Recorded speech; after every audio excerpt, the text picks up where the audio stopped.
Hello everyone, this is Shivanshu Pandey from team judicial success. तो जैसा कि आपने थंबनेल में देखा होगा कि आज हम दिल्ली जुडिशियल सर्विसेज के बारे में बात करने जा रहे हैं कि इसकी एक्सपेक्टेड वैकेंसी कब है और इसकी स्ट्रेटजी क्या होनी चाहिए। तो हम बहुत समराइज वे में बात करेंगे। तो हम देखते हैं कि इसमें एक शब्द लिखा हुआ है, एक टर्म लिखा हुआ है, अ साइकोलॉजिकल टफ एग्जामिनेशन। ऐसा लिखने के पीछे मेरा एक मकसद था कि आपको मैं बताना चाह रहा हूँ कि ये जितना टफ होता नहीं है उतना इसको बताया जाता है। लोगों ने बोल-बोल के, कह-कह के कि ये टफेस्ट एग्ज़ाम है इंडिया का या टफेस्ट जुडिशरी एग्ज़ाम है। ऐसा बोल के एक भय, एक डर क्रिएट कर दिया है मन में। तो इस फ़ियर के कारण हम इसको अटेम्प्ट करने से डरते हैं और जब हम एग्ज़ामिनेशन में बैठते हैं, तो हम स्वाभाविक रूप से गलतियाँ कर देते हैं, जो हमें आती भी हैं और हम बड़े-बड़े इसके क्वेश्चन्स देखते हैं। इसमें जनरली क्या होता है, दूसरे अदर स्टेट्स के जो जुडिशरी एग्ज़ाम होते हैं, उनमें डायरेक्ट क्वेश्चन पूछ देता है। इसमें सेम चीज़ पूछना चाहता है, जो हाई कोर्ट है, वो सेम चीज़ पूछता है, लेकिन इत उसका जो लैंग्वेज है, वो घुमा देता है। तो इसके कारण जो एस्पिरेंट्स रहते हैं, वो डर जाते हैं। तो आप इसको ये समझ के रखिए, ज इसको भी दूसरे जो भी जुडिशरी एग्ज़ाम होते हैं, वैसा ही ट्रीट करिए। बस ये रखिए कि अपनी लैंग्वेज पे कमांड रखिए, अपनी इंग्लिश पे कमांड रखिए, क्योंकि ये एक इंग्लिश वाले विद्यार्थियों के लिए ही एग्ज़ाम है, क्योंकि इसका जो नोटिफ़िकेशन आता है, उसमें लिखा रहता है कि इसका मीडियम और या मोड इंग्लिश मीडियम होगा, तो आपको ध्यान रखना है। नाउ आगे बढ़ते हैं। इसकी जो एक्सपेक्टेड वैकेंसी है, बिफोर अप्रैल एक्सपेक्ट अनुमानित की जा रही है। नाउ 3 फेज़ का एग्ज़ामिनेशन होता है, prelims, mains and interview. Prelims में टोटल जो मार्क्स होते हैं वो 200 मार्क्स होते हैं, 200 क्वेश्चन होते हैं और 1/4 नेगेटिव मार्किंग होती है। मतलब प्रत्येक क्वेश्चन के लिए for each and every question there will be 1 marks, ठीक है? And 1/4 negative marking. अब प्रीलिम्स की स्कीम क्या होती है, वो हम आगे बात करेंगे और इसमें जो मिनिमम मार्क्स आपको लाने होते हैं, so that you can qualify for mains, then criteria set is 60%. You have to get or you score 60% to get selected for mains. ठीक है? नाउ मेंस में 3 लॉ पेपर होते हैं, एक जीके एंड इंग्लिश का पेपर होता है। जो लॉ के पेपर होते हैं वह 200 मार्क्स ईच होते हैं और जीके एंड जो इंग्लिश का पेपर होता है वह 250 नंबर का होता है। तो आपने एक चीज़ देखा, यहाँ प्रीलिम्स में भी जीके एंड इंग्लिश है, जिनका वेटेज 50 नंबर का है और मेंस में भी 250 नंबर का है वेटेज। तो आप समझ सकते हैं कि जब भी आप डीजेएस के लिए प्रिपेयर करना स्टार्ट करें, तो आप जितना टाइम लॉ को दे रहे हैं, उतना ही टाइम आप जीके, जीएस एंड इंग्लिश को भी दीजिए। क्योंकि ये हम बाद में लास्ट में एग्ज़ाम के टाइम देखते हैं और इसको एक वीक पोर्शन बना के रख लेते हैं अपना और यही चीज़ हमें जाके एग्ज़ाम में बहुत नुकसानदायक होती है और हम मेरिट में पीछे हो जाते हैं। इंटरव्यू 150 नंबर का है। मेंस में जो मिनिमम मार्क्स हैं, वह जितने भी 4 पेपर हो रहे हैं, 3 लॉ के और 1 जीके और इंग्लिश का, उसमें 40% हर एक प्रत्येक पेपर में आपको लाना है एंड 50% मार्क्स एग्रीगेट में लाना है, सो that you can proceed for interview. तो ये जो स्कीम थी एग्ज़ामिनेशन की। नाउ हम आगे बढ़ते हैं, तो हम देखते हैं कि मेंस की स्ट्रैटेजी क्या होनी चाहिए। हम सिलेबस आपने कई जगह देखा होगा, सिलेबस मैं आगे भी बता दूँगा, लेकिन उससे पहले हम डिस्कस करेंगे कि स्ट्रैटेजी क्या होनी चाहिए। तो यहाँ आपको दिख रहा होगा, कांसेप्ट्स मस्ट बी क्लियर। डीजेएस का सबसे ज़्यादा डर का कारण यही है कि दूसरे आप whether you can go for MP judiciary और whether you can go for RJS and other examination, तो वहाँ डायरेक्ट क्वेश्चन पूछते हैं। जो उनका क्वेश्चन पूछने का तरीका है, वह डायरेक्ट रहता है कि टीआई परेड है तो वो डायरेक्ट दे देंगे, टेस्ट आइडेंटिफिकेशन परेड को एक्सप्लेन करिए ऐसा। यहाँ सेम क्वेश्चन पूछेगा लेकिन घुमा के पूछ देगा। तो इससे बच्चे को लगता है यार ये क्या पूछ दिया, कठिन हो गया। जैसे पिछले कुछ एग्जाम्स में कुछ क्वेश्चंस मैंने लिखे हैं डीजेएस के। जैसे उन्होंने पूछा था suspension of sentence and suspension of conviction. ये सिंपल लग रहा है लेकिन वहाँ एग्जाम में जब बैठता है बच्चा तो उसको लगता है इसमें लिखूँ क्या? दूसरा क्वेश्चन है, are books of accounts maintained in the ordinary course of business themselves sufficient to fasten liability upon a defendant in a suit for recovery of moneys? अब देखिए, ये सेक्शन 16 का एविडेंस एक्ट का प्रश्न है, लेकिन यहाँ पूछ दिया, अब बच्चे को 16 सेक्शन भी याद आ जाएगा क्योंकि वो सामने लिखा हुआ है, ठीक है? लेकिन वहाँ कन्फ्यूज़ हो जाएगा कि इसका लैंग्वेज कैसे फ्रेम करें। तो आपको ये समझ में आ रहा होगा जब आप मेंस के क्वेश्चन देखते हैं, और मैंने सबसे पहले मेंस की स्ट्रैटेजी इसीलिए लिखी है कि क्योंकि जब भी आप डीजेएस को प्रोसीड करते हैं, तो डीजेएस में आपका कॉम्प्रिहेंसिव स्टडी होनी चाहिए, और किसी भी जुडिशरी में या किसी भी एग्जामिनेशन में comprehensive studies, that means you have to go for prelims and mains both. आप प्रीलिम्स को अकेले करके या मेंस को अकेले करके नहीं पढ़ सकते हैं। तो मेंस को पकड़िए, मेंस के हिसाब से सारे पूरे जो भी बेयर एक्ट्स हैं उनको पढ़िए, उनको थॉरो रीडिंग करिए, उनके कंसेप्ट के बिहाइंड जाइए, क्या पर्पज है, क्या मंशा है जो भी लेजिस्लेशन की। तो ये सारी चीज तभी आपको बन पाएगा। तो इस तरह क्वेश्चन पूछता है, हमसे आंसर लिखते नहीं बनता है, बच्चा वहां जाके डाउट में आ जाता है। 2018 में एक क्वेश्चन पूछा था जो सेक्शन 27 इंडियन एविडेंस एक्ट का है, पुलुकुरी कोटया वर्सेस किंग एम्परर 1947 का। इसका इन्होंने कम से कम 1.5-2 पेज का पैराग्राफ दे दिया था, और उसको उससे उनने एक प्रॉब्लम बना के दी थी और उससे एक क्वेश्चन पूछा था। तो अब बताइए, अगर आपने एमपी का पेपर दिया होगा या दूसरे किसी स्टेट जुडिशरी का, आरजेएस का दिया होगा, तो आपने देखा होगा कि क्वेश्चन ज्यादा से ज्यादा 4 लाइन का होता है मैक्सिमम, कभी हुआ तो 4-5 लाइन का, नहीं तो डायरेक्ट 1-2 लाइन के होते हैं। अब कहीं आप ऐसा पेपर देख लिए और जिसमें 1.5 पेज का क्वेश्चन है, तो वहीं आप डर जाएंगे। तो ऐसा नहीं है, वो बस प्रॉब्लम आपको साइकोलॉजिकली वीक करते हैं, और क्वेश्चन का जो लेवल रहता है वैसा ही रहता है। आप कंसेप्ट चेक करते हैं, आप कंसेप्चुअल नॉलेज रखिए, रटने से काम नहीं होगा। आप सारी चीजों का, अगर डीजेस के जो एस्पिरेंट्स हैं, हर एग्जाम का पैटर्न अलग है, अगर आप दूसरे स्टेट में जाते हैं तो वहां के हिसाब से पढ़िए, लेकिन डीजेस के लिए मैं बताना चाहता हूँ कंसेप्ट क्लियरिटी बहुत जरूरी है। इसी तरह 2019 में उन्होंने प्रश्न पूछा, what's the meaning of earnest money deposit in the contract for sale of immovable property.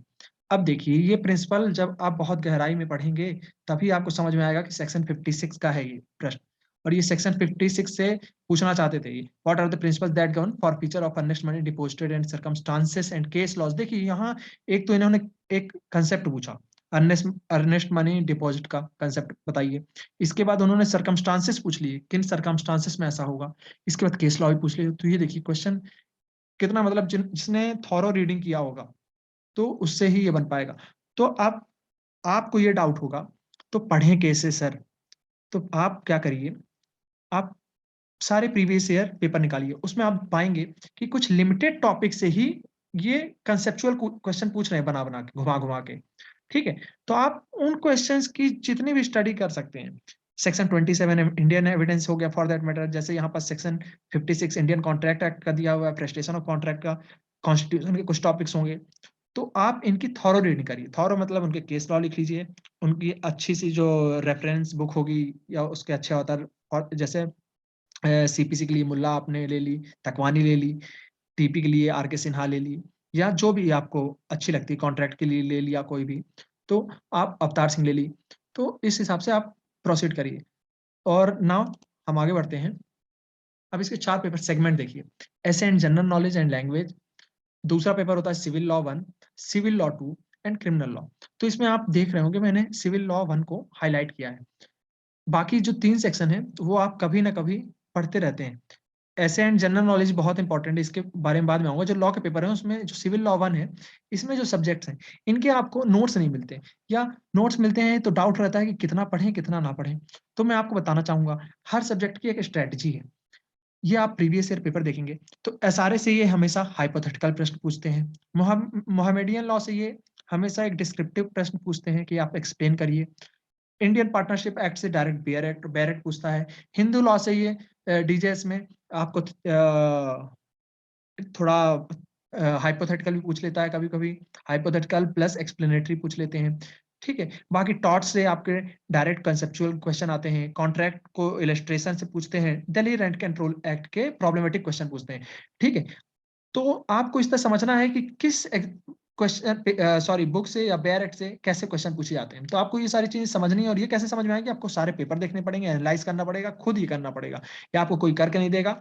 ठीक है, ये चीजें आप समझिए। नाउ मूविंग फर्दर, ऐसे जनरल नॉलेज एंड लैंग्वेज। अब ये मेंस में आता है, तो मेंस में ये आपको जितना प्रीलिम्स के लिए पढ़ना है उतना यहाँ पढ़ना है। बस क्या करना है, आपको रिवीजन करना है बार बार। रिवीजन कैसे करेंगे, आप कोई भी 1-2 रिकमेंडेड बुक ले लीजिए, जनरल नॉलेज की है, पीडी आती है, पीडी को फॉलो करिए, स्टडी आईक्यू को फॉलो कर रहे हैं तो उसको फॉलो करिए। तो ऐसे कुछ भी एक पर्टिकुलर सोर्स फॉलो करिए और उसको रेगुलर फॉलो करिए, और उसको अटैच करिए, आप किससे जोड़ के देखिए अपने सिलेबस से, मतलब प्रीवियस ईयर पेपर में जैसे क्वेश्चन पूछे जा रहे हैं। जैसे दिल्ली जुडिशियल सर्विसेज में रिसेंट ट्रेंड चलता है कि रिसेंट में जितने भी इशू हो रहे हैं उनसे पूछता है 8-10 महीने के, तो आप उनको कनेक्ट करके पढ़िए। ऐसे प्रेशर राइटिंग एंड लैंग्वेज का जो पेपर है, ये कोई भी एक रिकमेंडेड बुक उठा लीजिए ग्रामर की, उनके ग्रामर्स और अनसॉल्व उसको सॉल्व करिए, क्योंकि प्रैक्टिस से ही आता है। ये स्किल वाले पेपर हैं, ये आपने बचपन से करते आ रहे हैं, जिनको इशू हो। और ऐसा नहीं होता कि आपकी इंग्लिश कई लोग की अच्छी होती है फिर भी गलती करते हैं। तो आप दिमाग में कभी मत रखिए कि मेरी इंग्लिश बुरी है तो मैं ये पेपर नहीं कर पाऊंगा, या उसकी इंग्लिश अच्छी है तो ऐसा कुछ भी नहीं होता। एग्जाम एक सबके लिए बनाया जाता है, तो आप जो भी प्रैक्टिस करेगा वो आगे नंबर पाएगा। ठीक है, बाकी ये लॉ ऑफ एविडेंस है, लॉ ऑफ रजिस्ट्रेशन है, सीपीसी है, तो ये सब एक आप एक ऑथर पकड़िए, एक अच्छा रिकमेंडेड रेफरेंस बुक पकड़िए। बेयर एक्ट आपको एग्जाम में प्रोवाइड किया जाएगा, और आप लिमिटेड जो सोर्स रख के और सारे पेपर प्रीवियस ईयर एनालाइज करके आप मेंस को अच्छे नंबर से स्कोर कर सकते हैं ना। मैं आपको स्पेशल टिप्स देना चाहूंगा कि आपको सारे केस लॉ के पीछे नहीं भागना है। कुछ इंपॉर्टेंट केस लॉ हैं, उनको आप पकड़िए और उन्हीं को बार बार रिवाइज करिए। ठीक है, आपका जो लीगल ओपिनियन होता है जब मेंस का आप आंसर राइटिंग लिखते हैं, वो क्लियर होना चाहिए। आप उसमें वेग आंसर मत लिखिए। अगर आप कॉन्ट्राडिक्टरी लिख रहे हैं, जो भी क्वेश्चन पूछ रहा है, तो आप क्लियर लिखिए, उसके पीछे लीगल रीजनिंग दीजिए। अगर आप फेवर में कर रहे हैं तो लीगल रीजनिंग दीजिए। ऐसा नहीं लिख दीजिए कि आपका आंसर देख के समझ में नहीं आया कि आप कहना क्या चाहते हैं, क्योंकि आपको वहाँ हाइपोथेटिकल प्रश्न ही मिलेंगे। आपको ये समझना पड़ेगा, डीजेएस ऐसे नहीं क्लियर हो सकता, आपको एनालाइज करके लिखना पड़ेगा। रटा रटा आप नहीं लिख सकते हैं। ठीक है, और bare act plus standard book आप एक रखिए।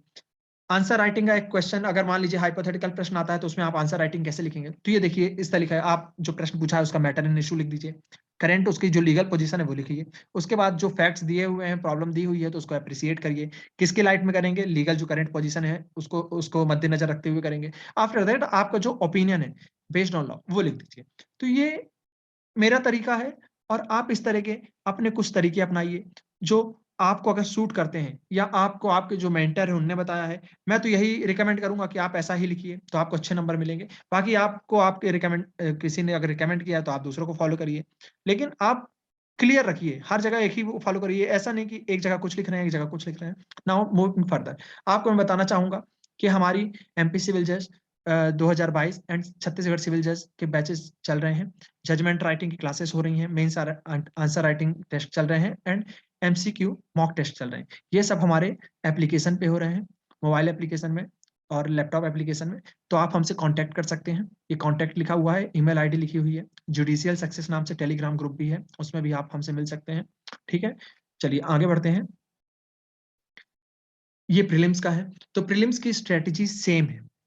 मैंने डीजेएस को इसलिए मेंस से डायरेक्ट उठाया, क्योंकि प्रीलिम्स आप अगर दूसरे स्टेट का क्वालिफाई कर रहे हैं तो डीजेएस भी कर लेंगे। डीजेएस में कुछ ऐसा वो नहीं है कि कुछ अलग से तोप दे रहा है, बस क्वेश्चन की लेंथ बड़ी हो जाती है। क्वेश्चन पूछना अगर कॉन्ट्रैक्ट एक्ट से चाहता है तो वही पूछेगा, और इंडियन पीनल कोड से पूछना चाहता तो वही पूछेगा। बस यहाँ इलिस्ट्रेशन से पूछ लेता है, दूसरे स्टेट्स में डायरेक्ट सेक्शन पूछ लेता है।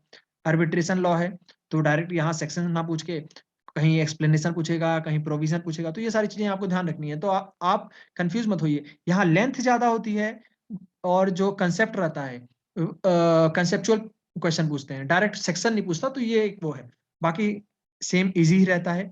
इंग्लिश जनरल नॉलेज के लिए मैंने बताया कि एक सोर्स पकड़िए, उसको रेगुलर फॉलो करिए 8-10 महीने तक।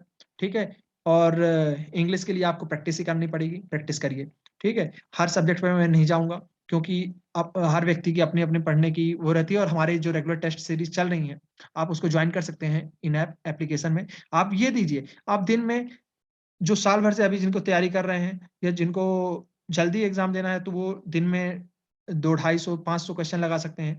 जो रेगुलर कर रहे हैं तो आप अपने मेंस की तैयारी करते रहिए। तो ये करिए आप, लेकिन रेगुलर मॉक लगाइए, मेरा ये कहना है ना। स्पेशल टिप्स ये हैं कि आप प्रीवियस ईयर सारे क्वेश्चन पेपर सॉल्व करिए, अपने स्टेट के तो करिए, डीजेएस के लिए तो करिए ही, दूसरे स्टेट्स को भी देखिए जो जो सब्जेक्ट्स मैच कर रहे हैं। ठीक है, और इसके बाद रेगुलर टेस्ट सीरीज जहां भी मिल रही हो आपको, अपने कन्वीनियंट के हिसाब से आप वहां करिए। ठीक है, बेयर एक्ट के इंडेक्स एनालाइज करिए, दैट मीन्स बेयर एक्ट में कौन सा प्रोविजन कहाँ दिया हुआ है। अब डीजेएस में अगर मेंस में आप लिख रहे हैं और आपको बेयर एक्ट दे दिया है, और आप सोच रहे हैं बेयर एक्ट तो रहता है मैं लिख लूंगा, ऐसा नहीं होता है। अगर आप जितने बार बेयर एक्ट खोलेंगे, मतलब आप उतना रैंक पीछे जा रहे हैं, क्योंकि बच्चे बहुत सारे बच्चे ऐसे रहते हैं, वो अपना टाइम सिर्फ लिखने में लगाते हैं और अगर आपने बेयर एक्ट में टाइम दिया, तो मतलब आप कुछ छोड़ रहे हैं। तो आप वैसे ही सिलेक्शन से बाहर हो जाएँगे। तो ये चीज़ दिमाग में रखिए, इलस्ट्रेशन, प्रोविज़न, एक्सप्लेनेशन, ये सारी चीज़ें आप सारी अच्छे से डिटेल में पढ़िए, जो इम्पोर्टेंट प्रोविज़न्स है सब पढ़िए अच्छे से, ठीक है? इंग्लिश के लिए मैंने बोला कि जनरल इंग्लिश की कोई एक बुक ले लीजिए, उसको रेगुलर प्रैक्टिस करिए। नाउ मूविंग फर्दर, ये हमारा एप्लीकेशन आप जब डाउनलोड करेंगे टीम जुडिशियल सक्सेस का, तो आपको यहाँ पास टेस्ट सीरीज़ मिलेंगी। आप टेलीग्राम पे भी फॉलो करिए हमें। Thank you. आप आगे सक्सेस पाएँ और 4-5 महीने में अगर मान लीजिए आपका एग्ज़ाम नोटिफ़ाई हो जाता है, तो आप अभी से उसका प्रिपेयर करिए। एक दिन में तैयारी नहीं होती है। All the best everyone. Take care.